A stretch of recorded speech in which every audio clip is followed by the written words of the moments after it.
we're getting over being under the weather, but we still got our senses about us, or at least most of our senses. We are blind.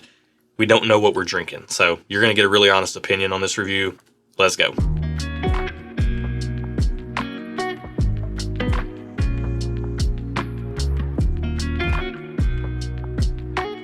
Welcome to Stuff and Whiskey. I'm Erin. I'm Josh. Thank you so much for joining us today. Welcome to the channel where we taste things completely blind and give you the most honest opinions possible, because we can't be influenced by any labels or hype or bias.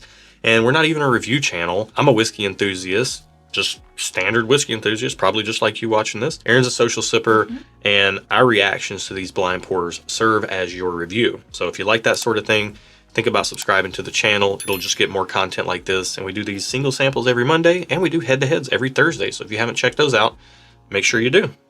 On the nose.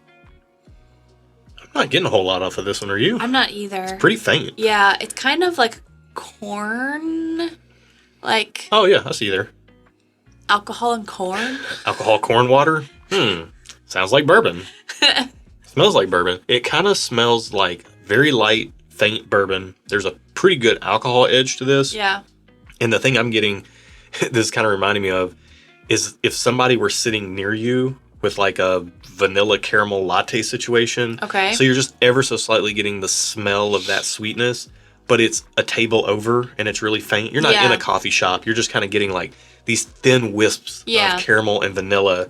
And that and alcohol are really all I'm getting. Yeah, I can see that for sure. Off of this. It's getting a little bit more rich as I get into the nose more. Okay. However, I'm not saying it's rich on the nose. It's just going from really light to pretty light. So let's get it on the palate. Cheers.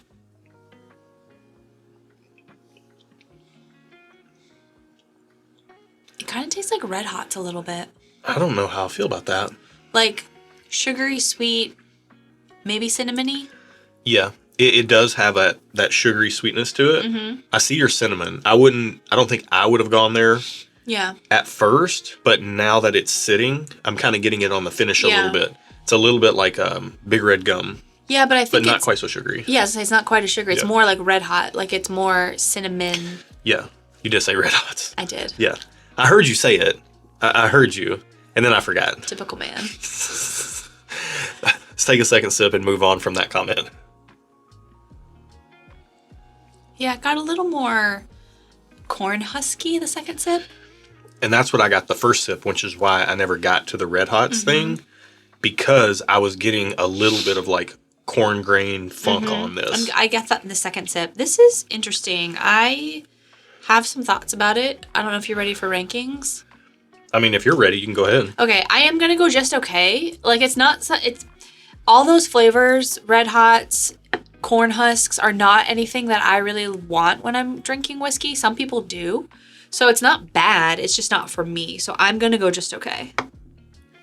Yeah, I took another sip just now. It has a lot of sweetness in the vein that it has the sweetness in. It's just that particular lane of sweetness is not my lane. Yeah. I'm not. Or mine. That's not my favorite profile. And so I'm going to go just okay as well.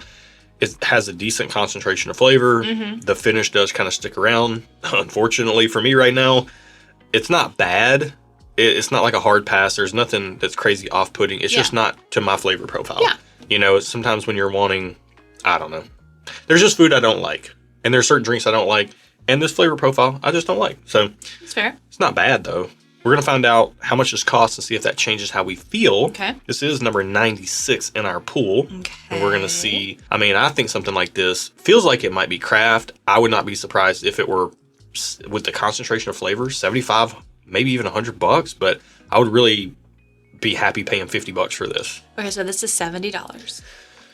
I think that's spot on. The value's there. I feel like that's a fair price for what I feel like I'm tasting as a craft whiskey. Yeah. I'm just guessing it is. And craft typically is a little higher price because they've got to make money. It is done well. It's just, like we've said twice now, it's not to our flavor profile preferences. Yeah. But it is, I can tell it's good whiskey, Yeah. if that makes sense. Yeah. A lot of sweetness. Yeah. A little bit of grain funk. Everything is kind of in balance. It's just not our cup of tea. Yeah. So not quite my tempo. What are we drinking? We are... Wait, you're saying just okay or thumbs down? I'm saying just okay. Okay, I'm saying just okay as well. Like, I don't feel like that's a bad price. Yeah. Sorry, almost forgot our format here. We haven't recorded in a few weeks because this is our first time back after Christmas. This is a long... Sorry. Some of these are long. So 96 is... Redwood Empire Cask Strength Lost Monarch. Whoa. It's 117.2 proof. I think it probably drinks under that. I think it drinks under that. And like this 110-ish? This is thanks to Rob Haas-Walker. Oh, thanks, Haas. Yeah. I would say 110. Yeah. It drinks under proof, which that's impressive that something that high proof can drink under proof. I always like that. So Lost Monarch is a burr rye. It's a blend. Oh, okay. So now some things are making sense. Redwood Empire is a craft distillery. Okay. And they are using their own stuff. Okay. So the craft makes sense, but it is just a touch of that craft funk. Yeah, it's not too overly crafty. Like, it's not so off the beaten path that you're like, whoa, like, you're not going crazy over here. Yeah. I think in comparison to Lost Monarch, the 93 proof shelfer that's out there, I think, that comes across a little bit more. It still has a sweetness about it, but it comes across a little bit more balanced in its sweetness. This is almost cranked up to a point where it doesn't need to be cranked up. It's like this one went to 11 and it could have just stopped at 9. Gotcha. Yeah. To me. I can see that. It's just it's a lot of what it is. Yeah, I can see that. It's just not quite our thing. But it's not bad whiskey at all. Yeah. And Redwood Empire does really good things. I think now we have tried all of the all the Redwood Empire cask strength variants. Okay. And I do think the Emerald Giant Rye cask strength has been our favorite of the bunch.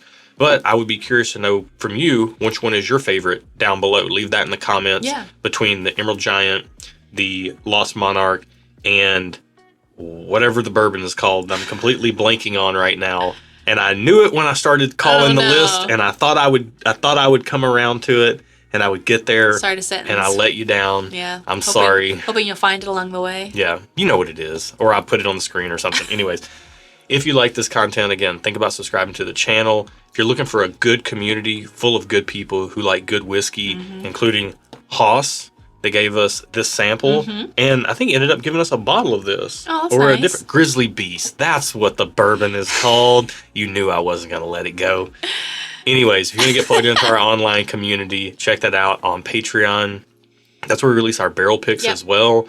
Do bonus content, additional live streams, all kinds of fun stuff is going down over there all the time.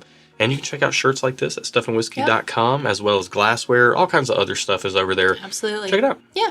Thanks so much for watching, guys. Hope you enjoyed the video. Be good to each other, and until next time, cheers. Cheers. I think $70 is spot on for this. Yeah, that's a good price. Good on them for using their own stuff. It's not for me, but it is for someone because it's done well.